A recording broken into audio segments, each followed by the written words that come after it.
Kings Lynn and West Norfolk, we've got over 2,000 listed buildings. They cover all ages and building types. We've got 5 historic parks and gardens, 42 conservation areas, 133 scheduled ancient monuments, and a huge number of non-designated heritage assets. And we're also, as Abby's just said, the Kings Lynn Heritage Action Zone.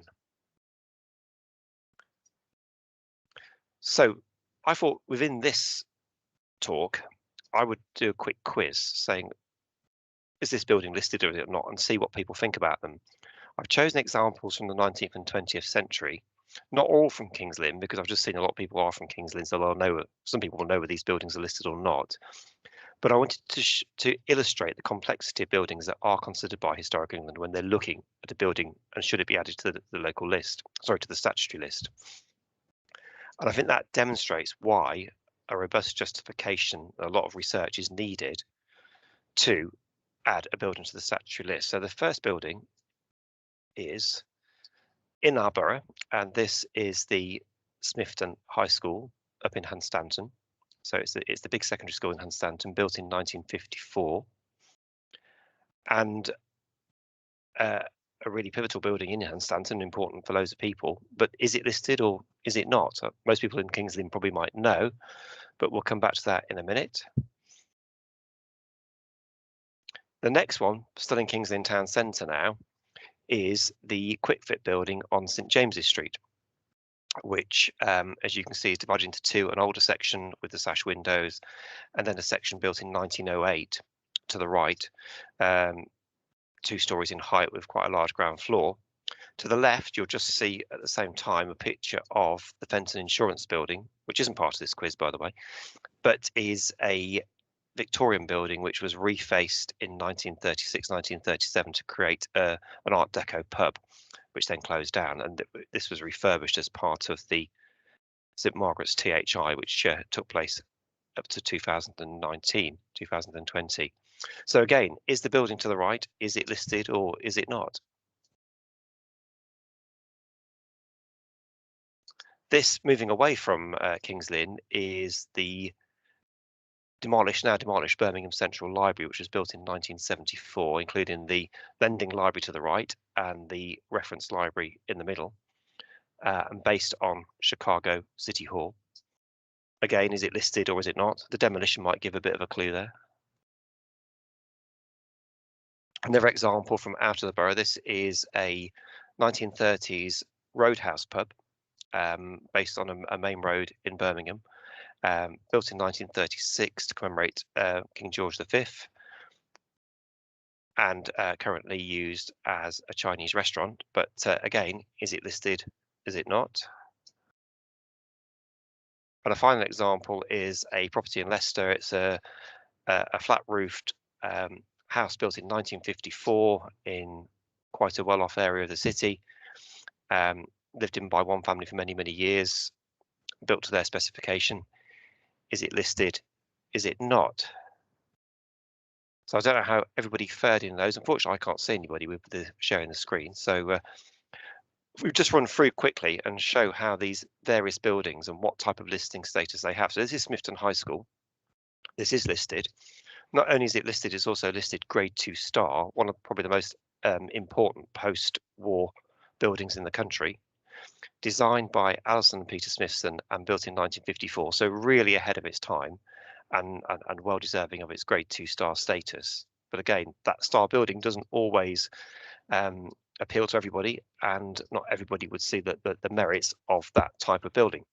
But here, Grade 2 star.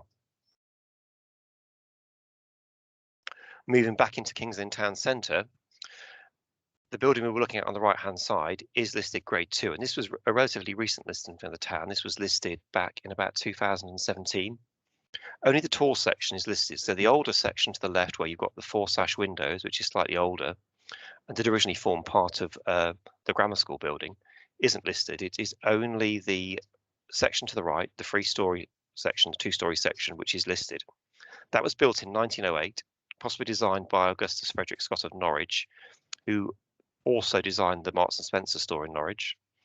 And the reason it was listed was it was one of the very, very early examples of an external concrete frame forcefully expressed. So it's a really unusual building in itself.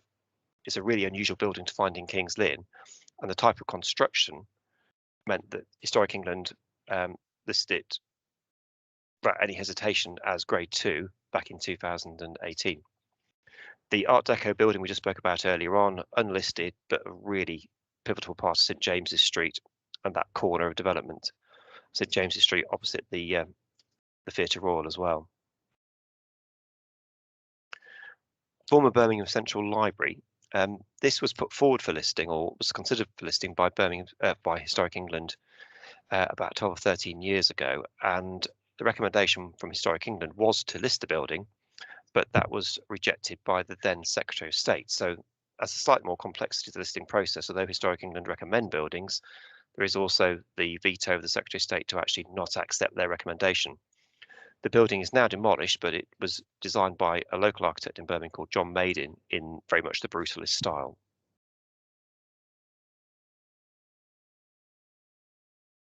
King George V Public House in Longbridge is a listed building. It was Grade 2 listed. It was designed by John Burgess Seven for Mitchell and Butler Brewery. And although the ground floor was completely wiped out and is completely altered, the building still contains its first floor function rooms. And also, in terms of the thematic surveys and studies, which I'm sure Alicia will talk about later on, it shows the influence of a roadhouse pub, popular in the 1930s, and the reform pub movement, encouraging people to go outside, play bowls, as well as enjoy their local pub. And then the final example is a single-storey house in Leicester, Grade 2 listed. It was built for the Goddard silver polish family in 1954 and designed by a very famous architectural practice in London of James Cubitt and the architects working there, Fellow Atkinson and Brenda Walker. So what I wanted to do here was just show the complexity of listed buildings that there are and how difficult it is for our colleagues at Historic England to look at the range of buildings they have to look at and what they have to look at to ensure that they can robustly defend its addition to the statutory list. So if that's okay, Abby, I'll cut off here. But before I'll cut off, I'll stop sharing screen now.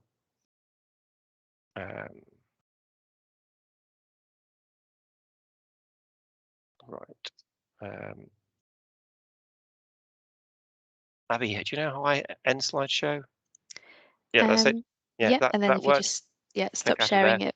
And then go back to Teams. Yeah, so that's it. Go back to the meeting and then stop sharing it at the top of your meeting. All right, so go back to Teams. That's it. Stop sharing here. Yep, that's it. Box with a cross. There you go. So I don't know how people did in the quiz, if anybody guessed right or wrong, but that was really to show the range of buildings that we have to look at, or certainly historically have to look at and decide whether they are suitable to add to the list or not. So I'll go into mute and hand over to Alicia. Thank you very much, Stephen.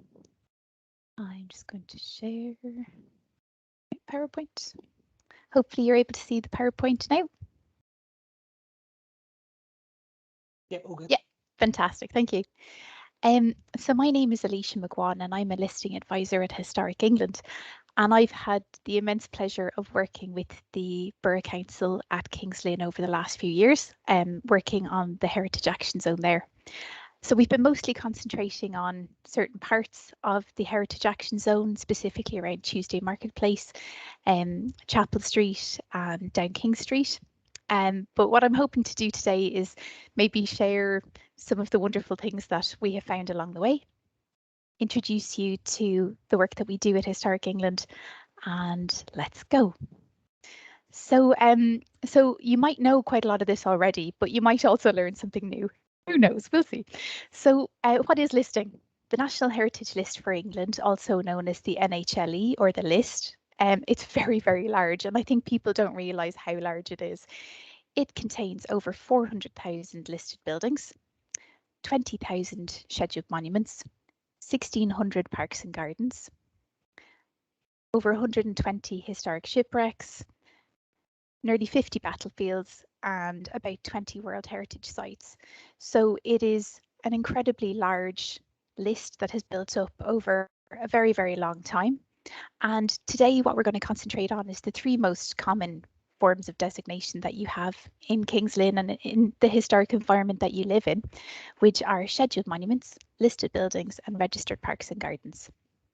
But I think hopefully those figures will give you a taste of how large the list is and kind of the trouble that we have of curating the list. So scheduled monuments. So the schedule is exclusive of almost exclusively prehistoric monuments. Deserving state protection was first compiled under the Ancient Monuments Protection Act in 1882. The oldest form of heritage protection, scheduling, began in 1913 formally, and there's over 200 categories of monument represented on the list. And they are so wide ranging, from prehistoric standing stones to abandoned farmsteads and villages, and even to First World War practice trenches. It's a really, really varied list with over 200 categories. On the right hand side there, you'll see the Greyfriars Tower in Kings Lynn, which is listed at grade 1, but the ground beneath it is scheduled. So that is one of many sites in Kings Lynn where you have a standing structure that is listed over a scheduled monument. So scheduling is assessed by assessing national importance, and the Secretary of State for Digital Culture, Media and Sport has a duty to compile and maintain a schedule of ancient monuments of national importance. So that's the criterion for scheduling, is national importance. The purpose being to help preserve them as far as possible. The Secretary of State has discretion to include monuments of national importance, and as we'll see in comparison to listed buildings, where a building meets the criteria for listing, it must be listed, but with scheduling, the Secretary of State has discretion to include monuments where maybe they can be managed elsewhere in the planning system, better managed elsewhere. They may choose not to schedule a monument. Principles of selection for scheduled monuments was composed by the Department of Digital Culture, Media and Sport in 2013, and it defines the type of nationally important monuments that can be designated as scheduled monuments. Generally, any building, structure or work, whether above or below the surface of the land, and any cave or excavation or remains of. You'll see on the right hand side the Whitefriars Gateway, also listed as the northern gateway to the Carmelite precinct, which is listed at grade 2 star, and the ground beneath it is scheduled. I was going to play a nasty trick on you and show it from behind and ask you to guess what it was, but I thought that's probably not fair. So the principles of selection for scheduled monuments that the DCMS have published, don't worry, I'm not going to read this all out to you, but it's just to highlight to you that national importance is gauged on special archaeological interest and historic interest. So the key considerations that we need to take into account when we are following these principles of selection for scheduled monuments, we need to consider the period. So whether it characterises a certain category or a period in history, how rare or scarce that monument may be within its type of category, whether any documentation survives, including maybe any archaeological investigations, any excavation reports that have taken place over the last century and a half, and any supporting evidence or contemporary records, such as maybe if someone has written a document about a historic site or maybe composed a song, that might give us some information, some historic information about the site, or a representation of that moment in time. Whether it has group value with related contemporary monuments or a diverse range of other monuments. How well it survives and its condition, either above or below ground or underwater. How fragile or vulnerable it may be to such threats such as ploughing, neglect or careless treatment. The diversity of monuments in that area. So whether it may be one single site with a diverse range of monuments on the one site that give it specific group value, or whether it's just one single site that has very important characteristics. Also, we need to try and anticipate the potential for any evidence that's not yet found. So, for example, a moated site, maybe the moat might include archaeological evidence about what people, disposed of, what they ate.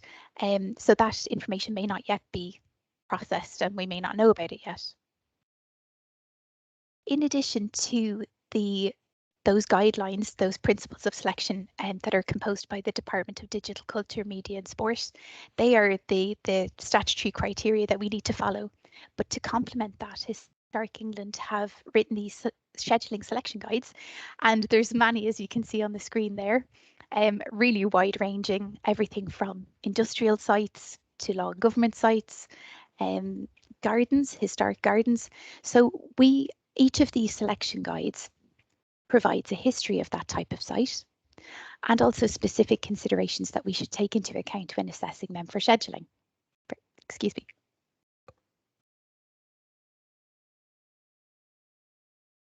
Moving on to listing buildings. As you'll see, there's some beautiful examples from King's Lynn there on the right-hand side. So listing of buildings was first established under the Town and Country Planning Act in 1944 and 1947. And it was very much established as an emergency response to the destruction from bomb damage in the Second World War. So it was an emergency response. It took nearly 25 years to list 120,000 buildings, mostly medieval churches, country houses and pre-1750 buildings. Examples of that in King's Lynn include the Greyfriars Tower, which is listed at Grade 1, which was listed in 1951. So it very much identified those buildings that were of obvious special architectural and historic interest. Then the first listing resurvey commenced in 1968 in response to intensive post-war urban redevelopment. So that concentrated on 39 historic cities and towns that were under threat of kind of intense development. And you may consider maybe parts of King's Lynn that were, heavily redeveloped at that time. As you'll see in the bottom right-hand corner, the Custom House was listed at Grade 1 in 1972, so forms part of that phase of resurvey. In the 1980s, there was another national resurvey undertaken in response to the demolition of the Art Deco Firestone factory in Brentford, which is a beautiful Art Deco building, very sadly demolished over an August bank holiday in 1980. Scandalous at the time, and the response to that was that there was this national resurvey achieved in 2 phases, managed by 22 local authorities, and it also employed 11 architectural practices. English Heritage was established under the National Heritage Act in 1983 and undertook a review of urban lists from 1989, and you can see evidence of that in the list in King's Lynn, where there's a lot of amendments to the list in 1989, particularly along High Street. So you can keep an eye on that when you're looking at the list. And English Heritage assumed responsibility for listing from 2005, adopting a standardised approach. And if you compare old list entries with kind of how they progress over time, there are differences in their approach, but the list entries that we write today are much longer than those first composed in the reactive emergency lists in the 50s, and then those rapid lists in the resurveys in the 60s, 70s and 80s. The National Heritage List for England was published online in 2011 and contains list entries of all of those buildings, monuments, registered parks and gardens, shipwrecks, battlefields and World Heritage Sites. So the Department of Digital Culture, Media and Sport, similar to scheduling monuments, they provide us with these principles of selection for listing buildings. The key criteria for listing are special architectural interest and special historic interest. And if a building is found to possess special architectural or special historic interest, it must be added to the statutory National Heritage List for England. The DCMS give us key considerations that we should consider when assessing special interest. And the first there you'll see is age and rarity. And I suppose the most important thing to get across with age and rarity is that the older a building is, and the high proportion of survival will determine its listability. So before 1700, buildings that retain a high proportion of their historic fabric will be very likely candidates for listing. And then that kind of the selection of buildings increases as we increase in years. So by the time that we're looking at buildings that were constructed between 1850 and 1945, because of the greatly increased number of buildings that were being constructed, we have to be very selective. increasingly more so after 1945. And then for buildings that have been built within the last 30 years, it's incredibly selective. So only buildings that are outstanding that have been built within the last 30 years, and that would be candidates for listing at grade 2-star or 1, can be assessed for listing. So we usually like to wait until a building is at least 30 years old before we try to assess it for listing, unless it's under threat. A key consideration for special architectural interest is its architectural quality, whether it displays any technological or material innovation, any engineering interest in its construction, or the social or economic interest, whether it's representative of a particular building type, whether it might employ regional or local building materials in its construction. For example, in Norfolk, it's so rich in flint construction that even when you're going around King's Lynn, you can see evidence of the rich flint mining and the wonderful skill employed in Norfolk in flint construction. So that feeds into traditions. And then maybe if any building is associated with any industry in particular, for example, if a cottage had a cottage industry that happened there, that might contribute to its interest.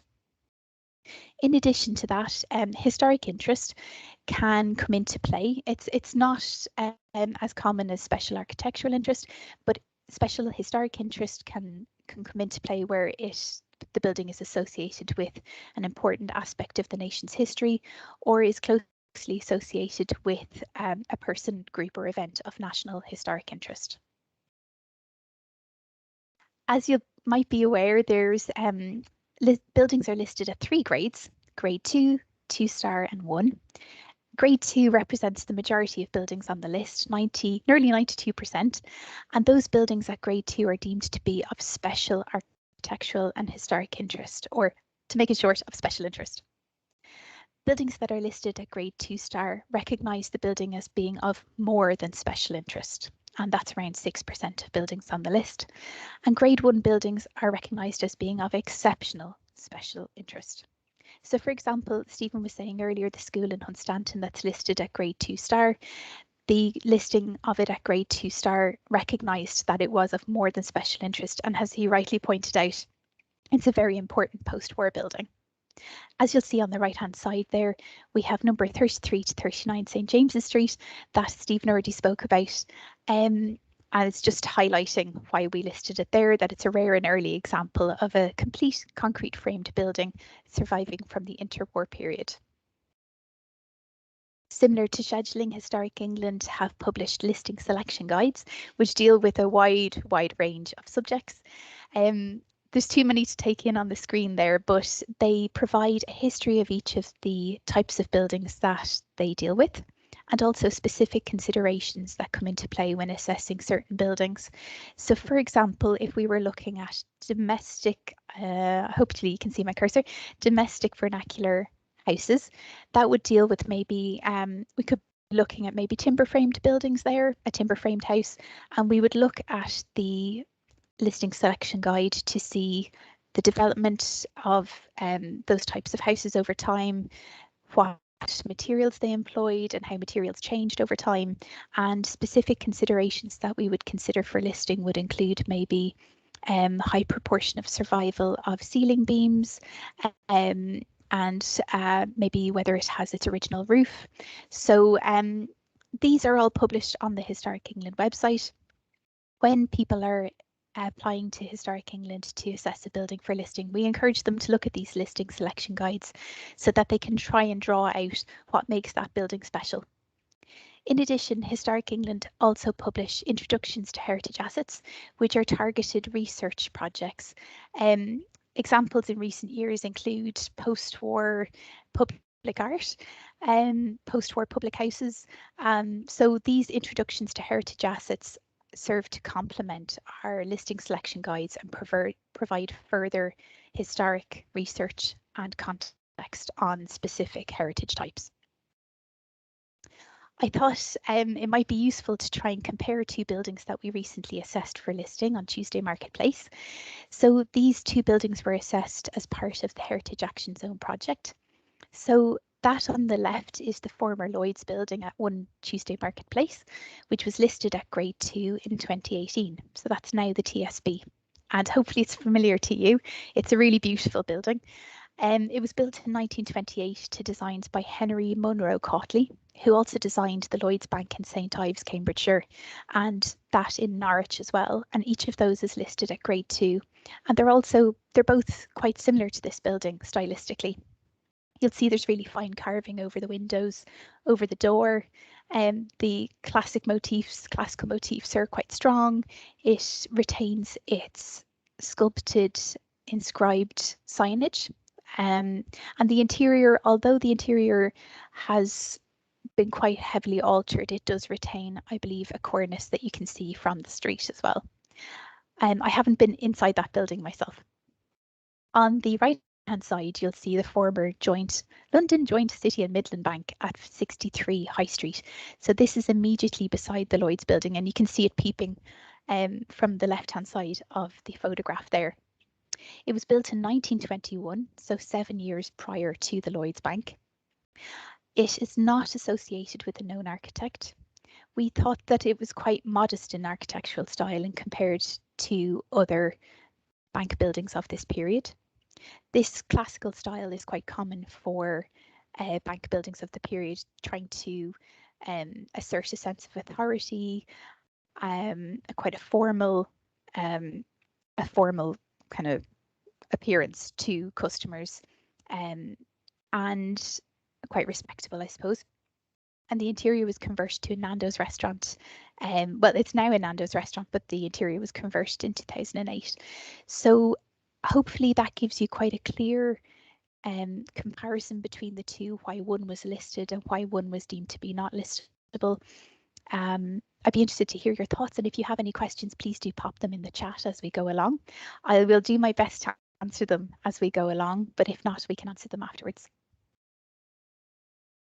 Then moving along to Registered Parks and Gardens.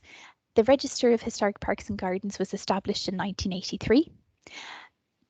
Unlike scheduled monuments and listed buildings, it is administered by Historic England. So Historic England both make the recommendation and make the decision on registered parks and gardens, unlike scheduling and listing where we make a recommendation and it goes to the Department of Digital Culture, Media and Sport for their decision.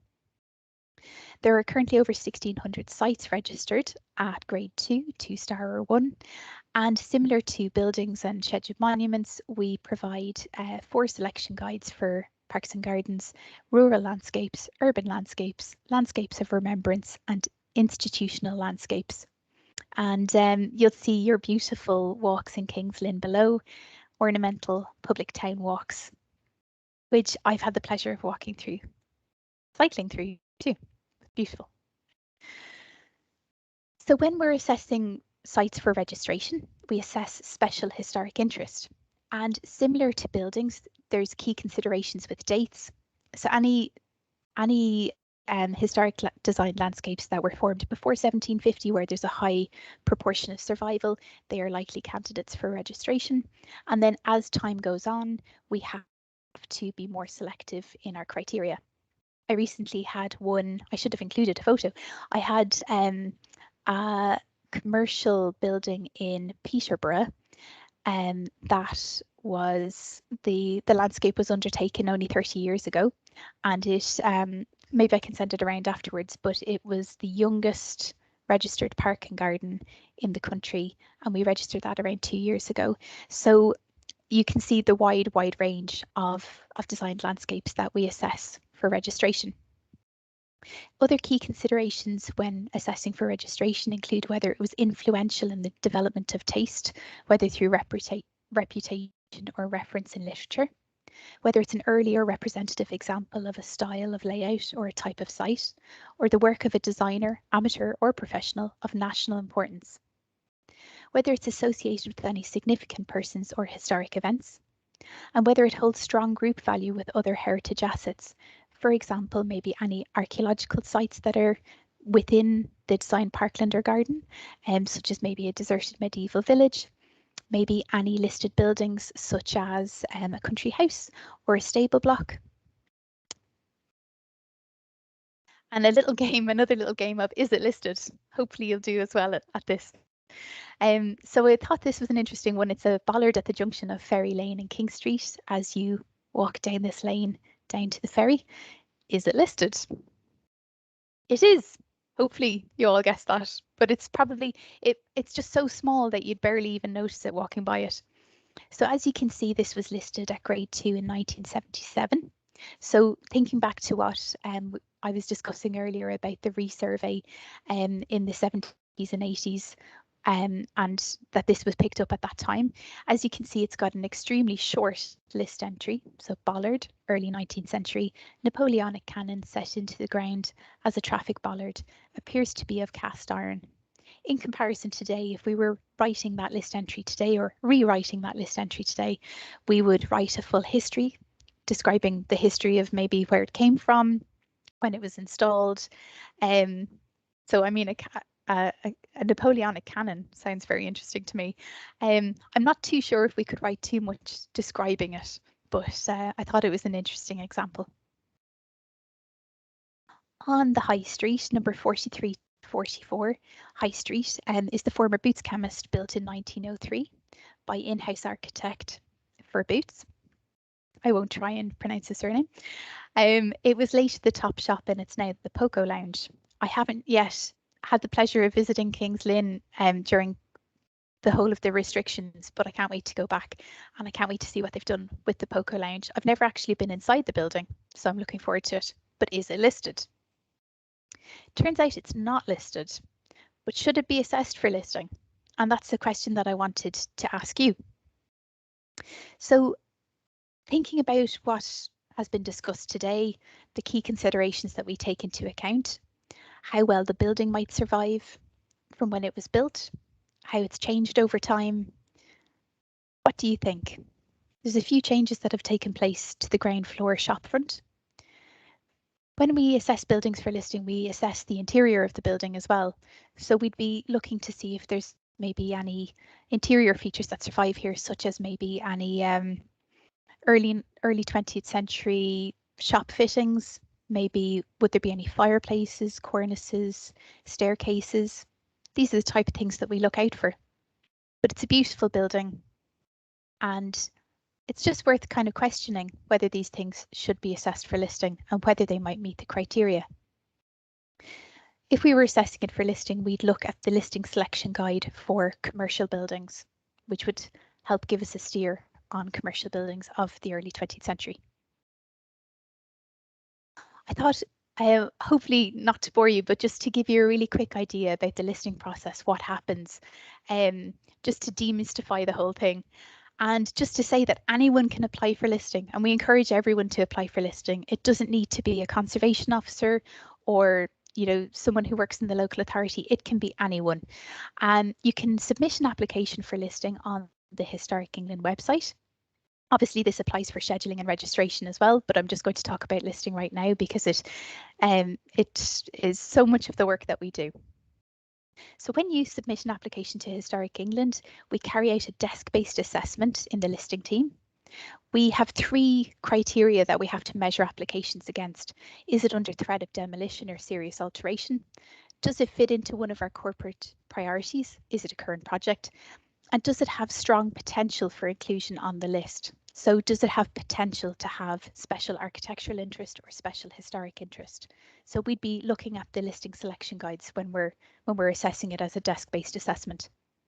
There's 2 outcomes of that initial assessment. We will either reject it and we will write to the applicant and explain why we're not taking it forward, or we'll take it forward to full assessment. So when we're assessing a building for listing, the listing advisor will go out to the building, usually, and meet with the owner or representative. After visiting, the listing advisor will compose the consultation report, which sets out why we're taking it forward. It'll give a factual history of the building and how it fits into its local area.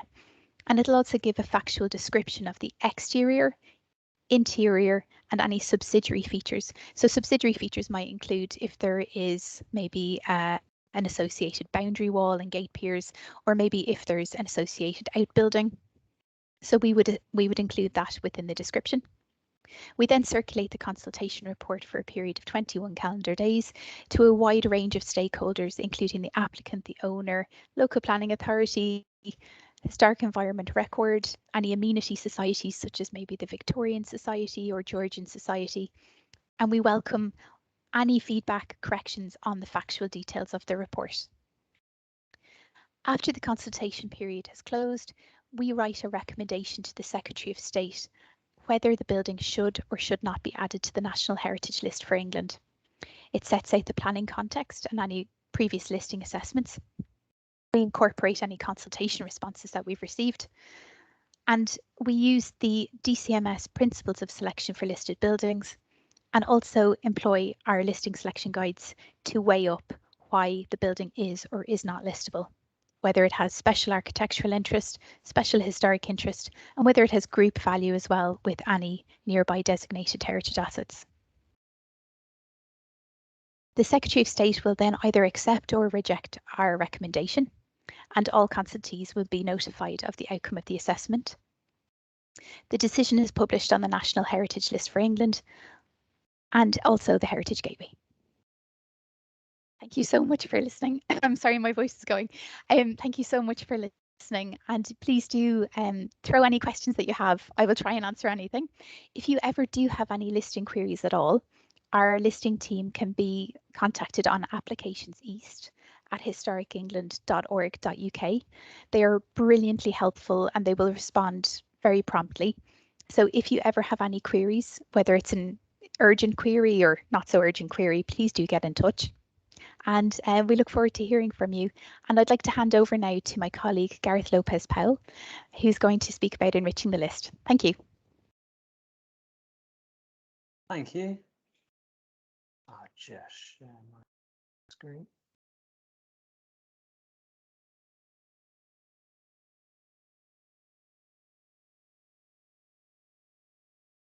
He says, with absolute confidence. Yep, that's working. Oh, why is it? For some reason, it didn't share on PowerPoint. Yeah, there's absolutely nothing worse than following really good presentations. So I apologise in advance for what follows. So this is enriching the list. So we're at the stage now where we know how the listing process works. We understand the reasons behind certain buildings being listed. So once they are listed and they do have that statutory list entry, this is where I come in and I'm asking people to help us enrich the list. So what we cover is what is enriching the list, why it's important, and tips on searching for listed building. I know that sounds a bit silly, but it can be a bit of a complex and convoluted process. So hopefully this can clarify it. So what we've got in front of us here is the list entry for Windsor Castle.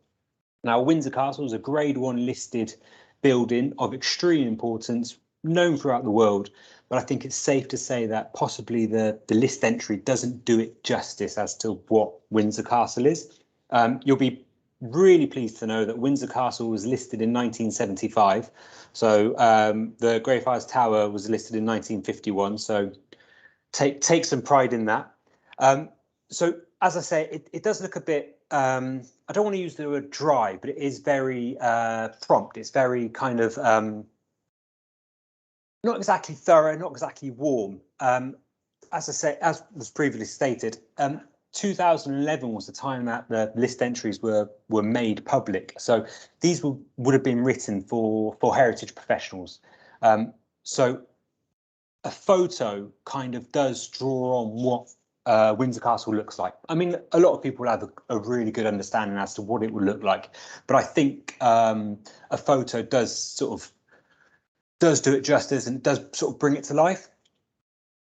So far we have over 200,000 contributions, which means that we've published almost 300,000 images. So for each contribution, you can add up to 4 images. So that means that 25% of the list has been enriched. So remember, we've got over 400,000 list entries.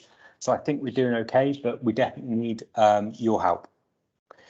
So what can you add to a list entry? So you can add just text, so you can see the top contribution there, just some text. And then below there, you can see where it says text with a link. So you can add any link within the text contribution. So you can see that Jennifer White, she's added a link to YouTube, and then she's added a link to the homepage of the Pope's Grotto Preservation Trust. So just to give you a bit more information, so as opposed to just throwing everything into the contribution, it means that you can go off and you can start to explore other avenues. But obviously you can also add a photo. So this is the Tudor Rose Hotel. This is a confession time, I've never been to King's Lynn. So for me, if I was to read a list entry, I might not necessarily understand all of it, but once I've seen the photo, it kind of does bring it to life. But this is a list entry for somewhere called Slack Hall. So I feel this is why we need some list entries. So everyone that's on this call today, you're going to have a vested interest in heritage. So you're going to probably have a better understanding as to what these list entries mean, rather than the layman. So I'd consider myself a layman. I'm not a heritage professional. Prior to working at Historic England, my background was sports. So that was what my academic background was. So if someone like myself is reading this, I would see it and I'd look and it would say house. Now, I understand what a house is, and it says 1835. So I'm like, well, okay, so it's a house that's fairly old. A few of the words I understand in isolation, but I don't really quite understand what they mean in the full context. So once I see a photo, I can start to say, okay, right, so it is a house, does look quite old.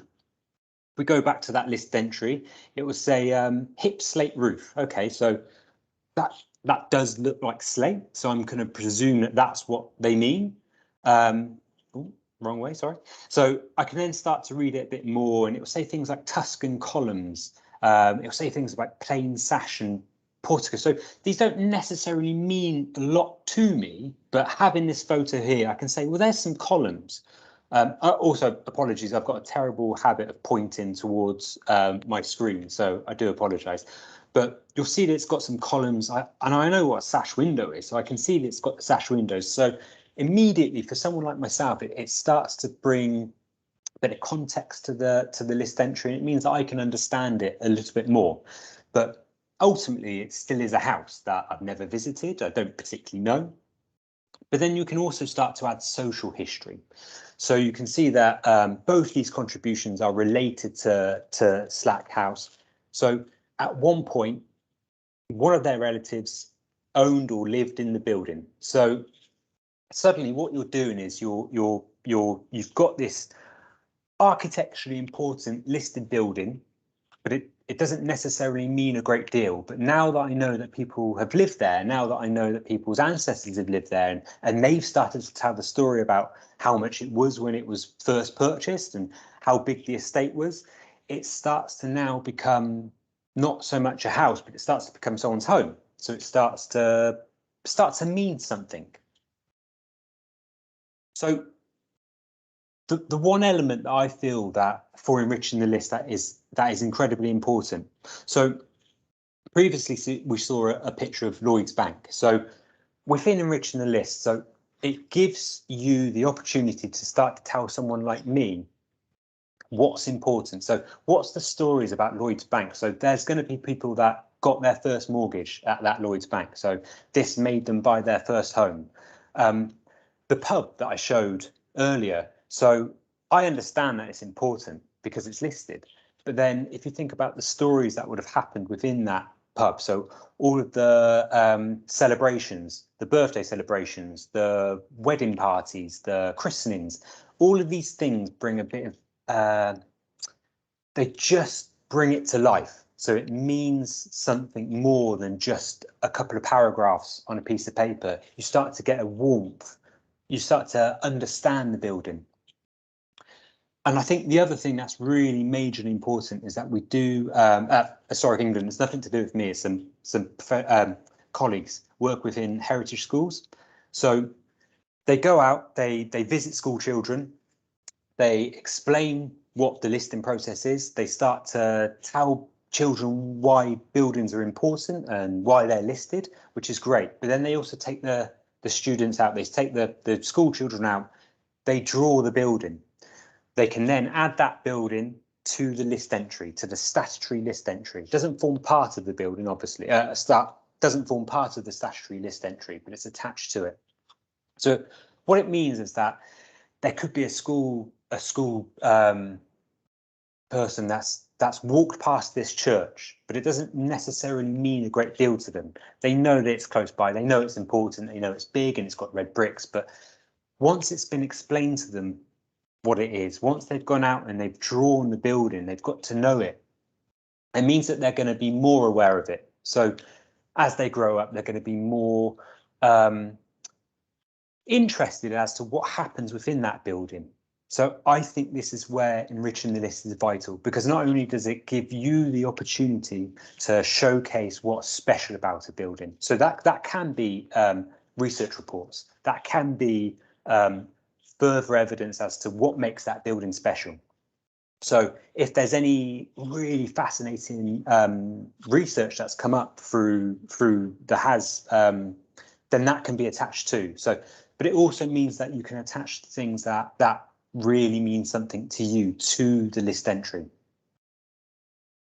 So when it comes to searching for a list entry, I know this sounds a bit strange, but and we've already now discussed that that bollards are incredibly important and should all be listed.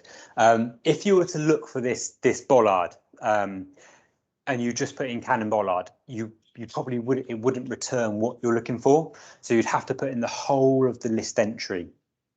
So I found that if you go to the search the list page, pop in the postcode of the area that you're looking for, either in that keyword postcode search up there or using the map, pop the postcode in, a map will formulate and then a blue triangle or a red square will appear, but you'll have an indicator as to which buildings are listed. You can then click on the blue triangle and it'll take you through to the list entry. So it's on the list entry that you can add your contribution to enriching the list. So if you take the list entry, scroll all the way down, there'll be a purple banner saying your contributions. That's where you add the contribution. So this is where you can enrich the list. So next week, we're actually updating this. So when you come to a list entry, there will be a tab. So you can see where it says 2 comments and photos. This is where you click on the tab and then you can enrich the list this way. So just in summary, it's just enriching the list gives you the opportunity to tell me what's so important, what makes you love your area and your built environment, what makes it important. So it can be an academic paper or it can just simply be this is where I got my first mortgage, which enabled me to buy my first house or something like this. So if there's any questions, if my name's Gareth, if you grab a pen and paper, gareth.powell@historicengland.org.uk, fire over any questions regarding the application process. So you have to fill out an application form just to submit them because obviously they're appearing on a statutory entry, but please don't hesitate to get in contact with me. Anything, it's not a problem. I'd love to hear from you.